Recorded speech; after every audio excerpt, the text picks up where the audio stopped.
You want to understand the different types of responses in your relationships to difficult situations, to stress, to feeling threatened.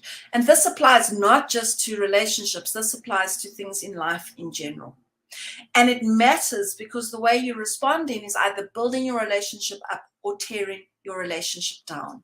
My name is Jo from Love Shift Academy, and I'm the host of the Dare to Love Club, where I show people how to break free from negative relationship patterns.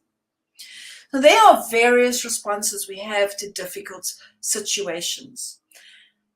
And the way that we respond, which I'm going to speak about tomorrow, has a lot to do with how we've grown up and learned to handle things in a way that keeps us safe.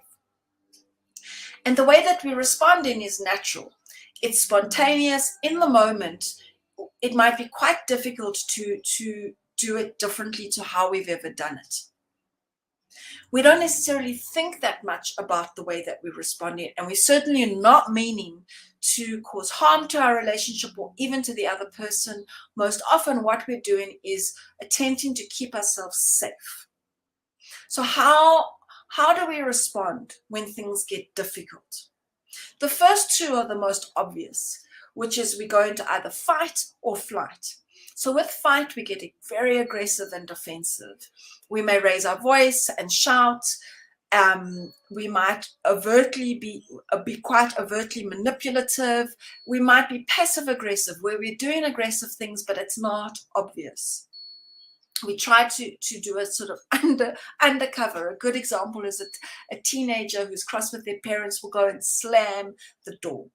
So those are aggressive things. And when aggression is used in a relationship, the Gottman Institute studies have shown that a marriage, for example, is not likely to last longer than 5 years if aggression is the most dominating way of being in a relationship.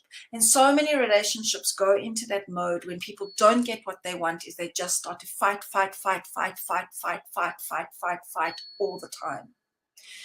And it is wearing down to the soul, not just for the person who is being constantly attacked, but for the person who is the attacker, because you don't feel good about yourself when you are behaving so badly and hurting someone so much. The second way, which is also quite obvious, which is to go into flight. And that flight is where we become passive, we withdraw, we avoid, we distance, we become quiet. We may do it because we feel overwhelmed. So sometimes people leave in an argument because they don't trust themselves to stay calm, and they feel so overwhelmed emotionally, they need time out. And they just leave the room to go and take space and breathe. And someone whose common way of responding to difficult situations is to go into silence. It can be so frustrating for the other person because they're just saying, like, don't walk away from me. Let's talk about this. And it leaves the person feeling so uncertain about things. The person who's the avoider doesn't necessarily realize just how abusive. It's no different to the aggressive.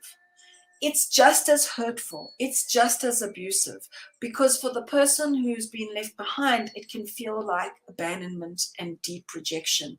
And that is traumatic. It's a different kind of trauma to being attacked, but it is still a trauma. And it's something that people are not doing necessarily intentionally to hurt the other person. And sometimes it is. Sometimes it is about punishing. Like, you've done this to me. You don't see things my way. I don't like that you